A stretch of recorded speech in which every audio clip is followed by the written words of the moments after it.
Welcome back to Chari, my friend. This is a little bit of a different video. Have you ever thought, I've got so many Pokemon cards and I don't know what to do with them? Well, today it's going to be a bit of a different type of video. I am going to show you how to get rid of all of these cards that everyone keeps nagging at you to get rid of, including your pets, because they're getting fed up too. First of all, we have to find what type of cards we want to sell. Now, I'm going through my XY evolutions. Oh, don't look at there. Got some gaps. Don't look. Binder, but we got to find out what cards we want to sell first. Here we go. Here's a double one I've got over. Good old Holo Charizard. Lovely card. Very lucky to pull it.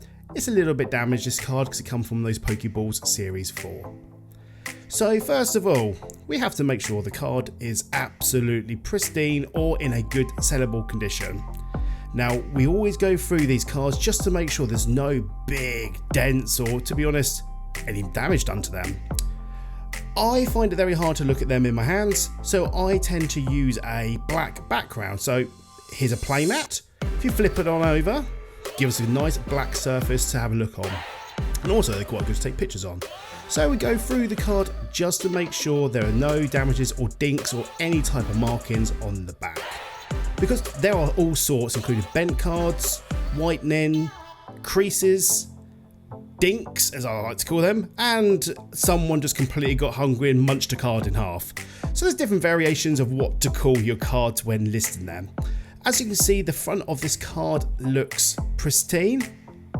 Now, you can use any device to take a photo of your chosen card. To be honest, I just use an iPhone. It's one that's been knocking around a bit. I like to get a piece of card as well, just to give it a nice clean background. Don't want anything too busy. However, if you want to go a little bit more posher, and it makes life a bit easier, a good old cheap mouse mat is ideal. That's my personal tip. I love using the mouse mat. Very easy, very cheap to buy on eBay. If you haven't got a mouse mat, you're more than welcome to use one of these lovely play mats. I mean, this is the Marnie one from the Champions Path Marnie Special Edition. Lovely set. But personally, it's a little bit too busy for my liking, so I'm going to go back to the mouse mat.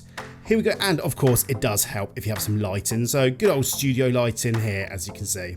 Straight into it, we need to take some photographs. Now, we always start with taking some photographs of the front of the card. Nice and close, nice and clear, no busy bits in front. Remember to taking pictures of your corners or any defects you see in your card.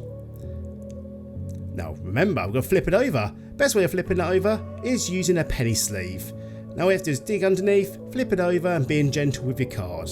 This includes all those nasty Steam Siege cards that we don't like as well. Now of course, take a picture of the back and just double check there's no defects, zooming in, taking pictures of all your corners. Now remember, the more photographs you take, the better it is for the buyer, and also less messages as well. So if we go through all the photographs, front and back, then we get ready to get them online. Of course, we flip it on over and we sleeve it up just to make sure. Now, if you're new to the channel, welcome to Chari. And if you're a long-time veteran, thank you so much, everybody. And it's nice to see you again. Now we've got the card in the top loader. And I like to take a picture of it in the top loader, just, so the actual buyer can see that you are looking after your cards. We got to get over to eBay. Now on the bottom of your card, you can see there's a little number, and that's your card number. So the best thing you can do is type that in. So this one's 11/108. I want to put the name Charizard. What will happen? It will list every single card that is available currently in the market. Of course, I live in the UK, so this is all in British pounds. One little tip, always look at someone else's list and just give you a feel, what type of card they're selling. I mean, the photograph's blurred, but do you know what? It's a good price for the card. But the tip is, right at the bottom of the screen, you will see a sold items and completed items tab. Now, it's very best to click on this to see what your recent cards have sold for. As you can see, the cards are completely everywhere at the moment. There's no main price on this card, so you're best to kind of average it out But for one of his examples, I'm literally going to choose one of the top few just to make it a little bit easier for my sake. But it's very important that you click on one of the previous winnings and click on this little button here that says sell one like this. Now this saves a lot of hassle. This will fill in all the credentials for it. Now the first thing you want to make sure is your title has the correct information. Always double check.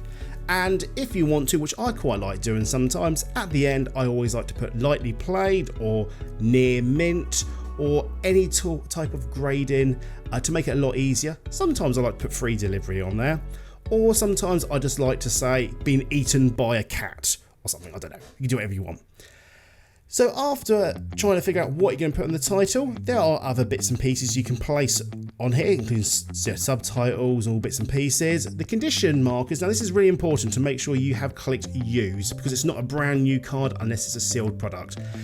eBay have recently attached this condition description. Now this is a great idea, to be honest, with this TCG stuff. You can put a little description on here and it will show up at the front for everyone. So load something in. Afterwards, you want to put some pictures on. So all the photographs you took, you can chuck in up to 12 photographs into this listing. So your best bet is to throw as many in there as you want. As you can see, lots of pictures, and if you want to change the pictures, it's very easy just to drag them in front of each other, just like what I did then. Now, some of these pictures I'm very focused on, and I want to change the I want to crop it, to be honest. I want to show people to make sure that I have shown the damage to these cards. So on the crop tool, you can actually zoom right in and hit save. Once you've hit save, it will show up nice and clean in that corner. As you can see, enlarged, it can show the slight whitening we have in the bottom right hand corner of the card. So after that, make sure you do list this under the condition description, or you can put it in the description itself. But it's worth being transparent with your buyers. Do not hide anything from them, because at the end of the day, once you've shipped that card, they get it, they're not going to be a happy bunny, are they? And you know what, with eBay, you don't want any negative feedback, trust me. So you're best to be truthful with people. Please just make sure you list if a card is damaged or has any marks, because at the end of the day, the worst thing that's going to happen if you do this information, someone's going to offer you a slightly lower price. So with this condition description, this is so important, and I think it's a fantastic addition to eBay, especially for the Pokemon TCG stuff. So once we've done all that malarkey and we're happy with those pieces, now it comes to all the other pieces. Now this is very important because eBay's changed this a little bit recently. Now you have to make sure you get the correct name, well, the game. If it's a graded item, which this isn't. If it's graded, it would be a PSA card, CGC card, or a Beckett. So then you can put your information. Also, they put actually the card condition, which is very nice. So because this has marks, I've put it as lightly played. Now, if you want any more brownie points from eBay, you have to fill in all this information. The more you give eBay, the faster they'll sell it. Not technically terms, they won't sell it quicker, but at the end of the day, it's a lot easier and it gets listed correctly. Now with the description, a lot of people do get this wrong. Please, please, please fill this out with a description. Now, as you can see, this is just some waffle I've thrown in there. I do like to say that, you know, what type of card it is with the card number. Also, I like to be truthful about the condition of the card, where it's been kept, if it's been a smoke-free house, all these bits and pieces. Also, I like to add in the description there about the way I dispatch the item. I mean, at the end of the day, everyone writes different things on the description, but this is just an example of what I like to type in there. Please correct me if I'm wrong in the comments, but you know, this is what I like to do. And also a nice little touch that people do like as well, they also mention in your descriptions that if there are any other questions or if you want any more photographs, you know, don't hesitate to contact you, because at the end of the day, it feels more personal and you haven't just copied and pasted all of this text and just shoved it in there, you know, without any thought.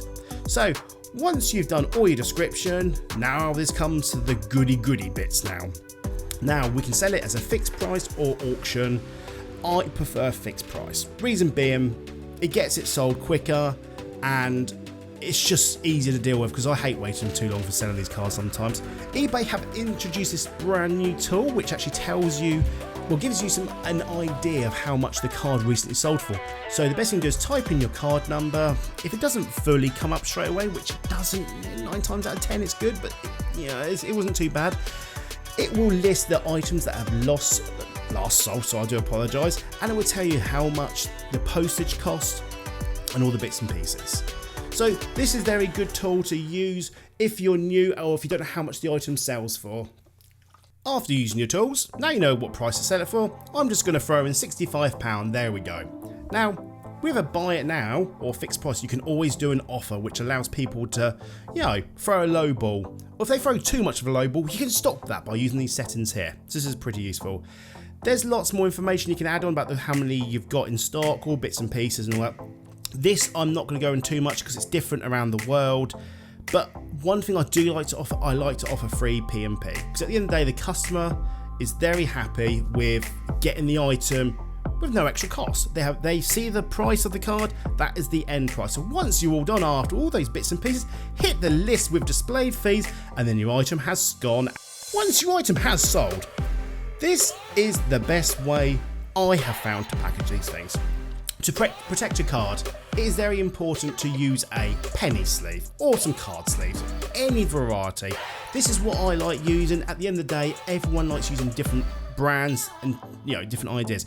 I like using these sets because they're very cheap. They're penny sleeve, hence the name. They're penny sleeve, very cheap, I love using these. I use these for my binders now and all that because they slip in and it has a little bit of room either way for the card and it protects it from getting scratched. This is what I like using. Like I said, there are so many different variations like the Pokemon sleeves, there's Dragon Shield, there's all sorts. But if you're selling on eBay, it's best just to use the penny sleeves. After you have used the penny sleeve, this is what I like to do again, is using these little tags. Now these little tags or bookend markers or whatever you want to call them are so cheap to buy on Amazon. I think these work out about $3 or $4 for a pack of these. Now I like to use these on the back, and the reason being is once you've got these in the top loader, they make it so much more easier to pull in and out. I mean, I'll show you in a second in this video. Once you've got your tab sorted out with your card, it's now get ready for the top loader. Now these are the Ultra Pro 3x4's regular top loaders. These are your standard packs. Now these are ranging anything between $4 all the way up to $18, depending on what price and where you buy it from. Now this is a used one that someone has already sent to me with some tape on there, which is the worst thing to use on these things. Top loaders, your card slips in very easy. Just make sure your little tab thing, whatever you want to call them, goes in nicely as well. And there we go. Your card will not get bent and it's easy for your buyer to get them in and out of the top loader. So once you've done that, you can also, this is if you have a preference, you can use some semi-rigids. Now these are grade fits I got from Grade Fit. They're very good. They're very nice. I use these more for booster packs, to be honest. They're a lot bigger and I find them a little bit harder to place your card in. As you can see, I do struggle in a minute getting the Charizard card in there. But a lot of people like using these because they're a lot thinner and also they're quite cheap as well and they're quite readily available. So like I said, I got these from Grade Fit, these ones. They do the job. As you can see, there's enough space everywhere for the card. Once we have finished and we've decided what to put the card in, because I mean, to be honest, it's taken ages to think that, we then use a little bag. Now these graded card sleeves are so cheap to buy. I mean, in the UK, this bag cost me £3. I mean, that works out 3p a bag. Now the nice thing about these bags, they keep the card secured very nicely, especially if you use a tab. I mean, you'll see in a second, with these you get a one touch. Now a one touch seal, it peels off so easily. So you pop your card in, a little bit of room. I mean, really, these are made for graded slabs, but these are great for cards. As soon as you peel off the adhesive and it sticks, the tab keeps it from moving as well, which is really nice. Now these bags are fantastic to use. There are so many different varieties. I recommend highly doing this, and it also fits for your semi-rigids as well. That's why I go for these bigger ones, so they can fit them all. I mean, I did recycle the bag, so I did find it a little bit hard to get it in. But like I said, it looks very professional, and if you got it at the other end, I'd be so happy and chuffed if I saw this. As you can see, it doesn't move, so it's a win-win there. Now, don't do this, people. do not just throw your card in a top loader. I had one of these literally 2 days ago before recording this video. And also I had this today when recording this audio. Someone sellotaped my Mewtwo card and literally I have got a sellotape residue all over it. Also, just don't do this. I don't know why, but someone's probably done this and sent it in the post. Once you have got your card sleeved up, ready to go, we're going to have to get it packaged up, aren't we? Now, the best way to package these cards up are to use these mailers. Now, these hardboard mailers, or rigid mailers, they call them in the States, are ideal. So I have a variety of them. I have a 4x6, a 6x8, and I like to use a 6x8 padded envelopes. I mean, obviously, the more cards you send, you're probably best to use the padded envelope. But for the single cards, as you can see by the sizes of them, you're best to probably use the 4x6, which is A6 here in the UK. Now, these are so cheap to buy. You can buy 100 of these for about $24 I've seen online. They come in different looks, different varieties, so they all look a little bit different. But it also mentions, please do not bend, and they're self-adhesive. So straight in they go, nicely protected. Take off the self-adhesive strip, stick it on down, all done. However, the only problem about these, and I've had one lost in the post because of this, is because the actual back of the envelope sometimes flaps, as you can see on this video bit here. What I find is the best way to do it is to either use sellotape or to actually put your address label straight onto the back, like this one I've done. As you can see, if you're new to the channel, welcome to Chari. And give us a good old like for watching this video. This took so much time to do, people. I really appreciate it. And this is the end of our video. And thank you so much for all your help and support. We enjoy making these videos to help people out there. Thank you very much, everyone. Have a good time. Take care. Goodbye.